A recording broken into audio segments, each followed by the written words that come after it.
And now it brings me pleasure to introduce a man who has helped us weather the challenges of the current pandemic and work towards a safe reopening of New Jersey schools. On July 1, 2020, Kevin Dehmer, named Interim Commissioner for the New Jersey Department of Education by the Governor Murphy. The governor could not have named a more dedicated person to this critical role during this extraordinary time. As the past few months have demonstrated, Interim Commissioner Dehmer has had a deep respect for the work and welfare of the field and an in-depth knowledge of budget, finance, the inner workings of the department, and a steady hand to lead us in a time like no other. He has met with the NJPSA and our partner education associations every week since he took office to discuss the many challenges raised by this pandemic, the educational needs of the students and staff, and the health and safety requires essential to safe school openings. He has always listened to our concerns and worked to resolve our issues, and we thank him for his collaboration. Kevin Dehmer has been with the Department of Education for 14 years. Prior to his current role, he has served as Chief Financial Officer, Assistant Commissioner for the Division of Finance, where he oversaw the application of the state school funding formula to determine state aid for school districts. His expertise also includes issues of student transportation, student residency, school facilities, accounting guidance to schools serving with students with disabilities, information technology, inter-district public school choice, and the administration of federal aid. Interim Commissioner Dehmer graduated from Rutgers University Edward J. Blaustein School with a master's degree in public policy and was an Eagleton Institute Graduate Fellow in Politics and Government after graduating from St. John's University in Minnesota with a bachelor's degree in economics and political science. It is indeed my pleasure to introduce our Interim Commissioner of Education, Kevin Dehmer.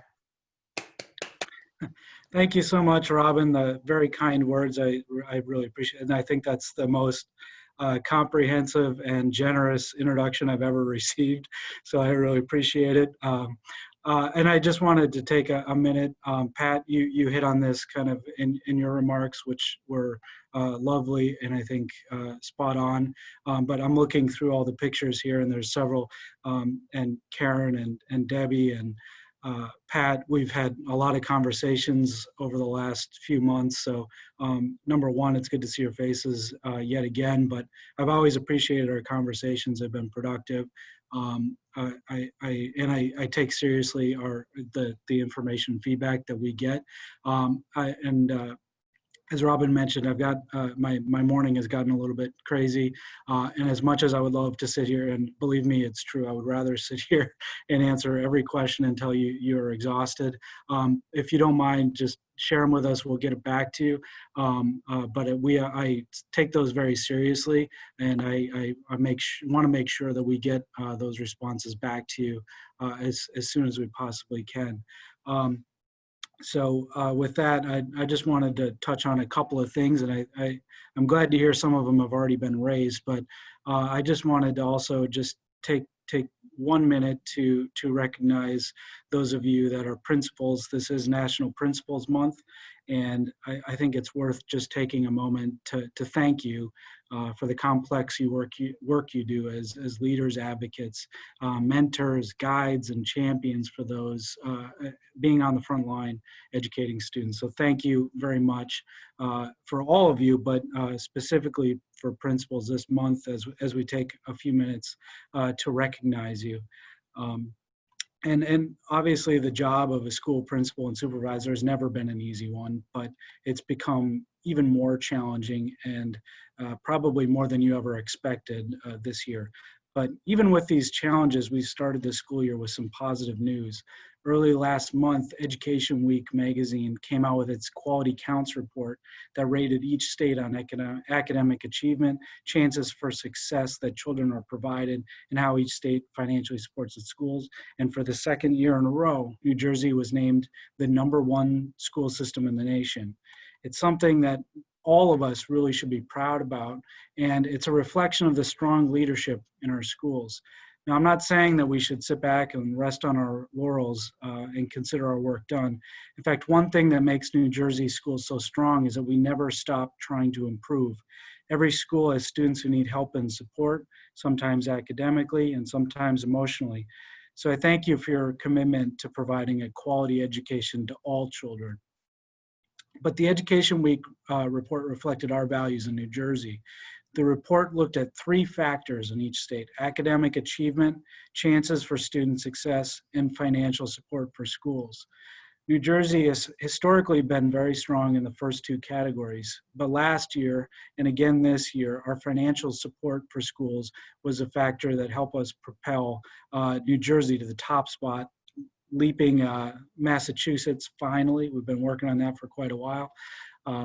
And that leads us to the topic of finances. As many of you know, and as Robin mentioned, I've worked in the Department of Education's finance division for several years. I know firsthand how it's been with some of the past state budgets when local school officials expected the worst and were relieved simply to hear when there were no cuts. But that started to change in 2018 when the state contributed record amounts toward public education. That year, we increased K-12 aid by more than $283 million and boosted preschool by another 58. This was the start of a positive trend that continued the following year, and it seemed that in New Jersey, education funding was starting to become a positive topic. A budget reflects values, and New Jersey was again prioritizing our public schools. Suddenly, our values were threatened when the COVID-19 pandemic struck in the spring of this year. The global health crisis shuttered our schools and devastated our state's revenues. These were most certainly the worst times that school leaders would ever face, and one would think that this would be the year when the worst would come to state funding. Yet the governor's revised budget for this school year held the line on K-12 formulated at nearly $8.7 billion. It included an additional $68 million in preschool education for a total preschool aid of $874 million. And with this, in fact, 2/3 of our school districts will receive more funding than they did the previous year. But throughout the COVID crisis, the issues that dominated our attention weren't the state budget. It was the almost immediate reinvention of what had become the strongest school system in the nation. Everyone I speak with, whether it's legislators in Trenton, colleagues across the country, everyone, I always sing the praises of local school administrators and educators who have helped us navigate through this difficult time. When the pandemic struck, all schools faced unprecedented barriers, but what you did last year was nothing short of heroic. And I think Pat underscored that previously. We need to emphasize that you truly are the heroes for our children. After stabilizing our newly created school system, we immediately turned our attention toward identifying areas for improvement, and I know you all did as well. And in June, we came out with the Road Back reopening guidance, and that set the core principles for school reopening plans, and it gave schools flexibility to craft plans that worked best for them. It was created with a massive amount of stakeholder input, including several of you joining us today, and we said it would continue to evolve based on the stakeholder input.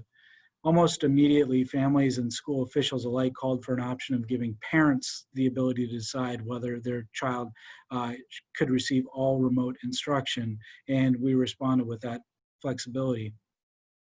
And as Pat alluded to earlier, school officials told us that they were facing problems meeting the health and safety protocols in the state school reopening guidance. And they wanted ability for an all remote start of school. So we also provided that flexibility. Some people have asked for a single set of rules handed down by the state, rigid, one size fits all.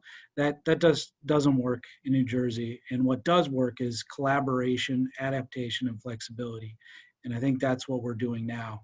We've accomplished so much in shaping our model of public education during this age of coronavirus because of this. With these changes come an influx of much needed financial resources to help our schools. And so I just want to run through some of the things that have come about recently. The CARES Act included $310 million for K-12 education. The vast majority of that amount, 90%, was targeted to go directly to school districts and to help them decide what the best approach was to address their COVID-19 issues. I don't have hard data on this, but my understanding is we're one of the first states to get those allocations out. In fact, some states, neighboring states, New York, I understand, hasn't even released those allocations yet. So we're lucky to be able to get those out quickly so that school districts were able to make use of it. And what we found is that school districts used about 1/4 of that to work on bridging the digital divide, which is the gap between for students that have devices and connectivity and those that don't. In addition, to help close the technology gap, in July, the governor announced another $54 million for the Digital Divide Grant. The state's conservative estimate of the need for devices and connectivity was set at about 230,000 students. Once we got the district applications, the need came in a little bit lower at 193,000 students, and that grant program is supporting the needs for all of those that were identified, all of those students that were identified. And separately, and just last week, we went out with the allocations specifically, but the governor announced an allocation of $100 million in federal coronavirus relief to help schools address their needs to help them reopen safely.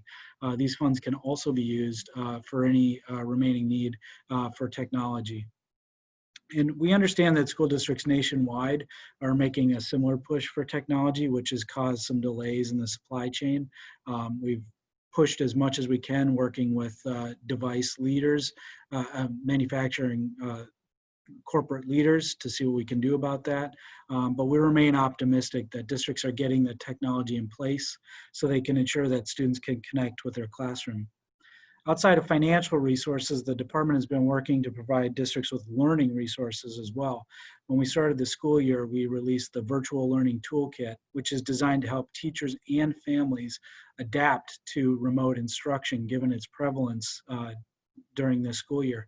The toolkit provides resources and professional development for educators and helpful links for parents to better handle their child's online learning experience. This is not a static toolkit. We're continuing to build additional tools and pull more information together so that this continues to be a useful resource as the school year progresses. The following week, we announced a suite of academic supports designed to help schools build the capacity of their staff to deliver highly effective instruction in hybrid environments. These supports include mentor training videos and instructional units to help educators prioritize the most critical prerequisite skills for each subject area. Again, these resources will be added to over the course of the year and make this information readily available to our educators. Just last week, we unveiled the Start Strong Snapshot assessments. These supplemental tools can help provide educators with an early indication of the level of support students may need for this year. I should note these assessments are an optional resource for districts and are entirely free and openly available to districts. Just a few days ago, I sat beside Governor Murphy at a press briefing, and I explained that today we are light years ahead of where we were at the end of last school year. We've used a tried and true approach that has served us well over the years. We set the standards at the state level and then step aside and let local leaders and educators do what they do best. So now, as we start a school year unlike any other, we know that there will be pitfalls and obstacles. This is a massive undertaking, unlike anything any of us have experienced before, and we're still in the middle of the storm. Just to highlight that we're still in the middle of this. The news that broke last night that both the president and the first lady were tested positive for COVID, and further emphasizes that we need to remain diligent. And so with that, we need to build on our strong educational foundation. I truly believe that in the future, when we look back at all we've done over the years, no one will say that our greatest accomplishment was the educational system we created when we were flush and with funding and able to create new programs. Rather, I think they'll look back and say our greatest accomplishment is how we kept our schools strong and our children safe, even in the worst of times. Again, thank you all for your commitment to children and to your schools. And thank you again for having me here today. I really appreciate it. And again, I can't thank you enough for all the hard work you've done so far and all that will come throughout this school year. And I hope that we can continue to be partners with you here at the DOE as we go through this school year. Thank you, thank you, thank you.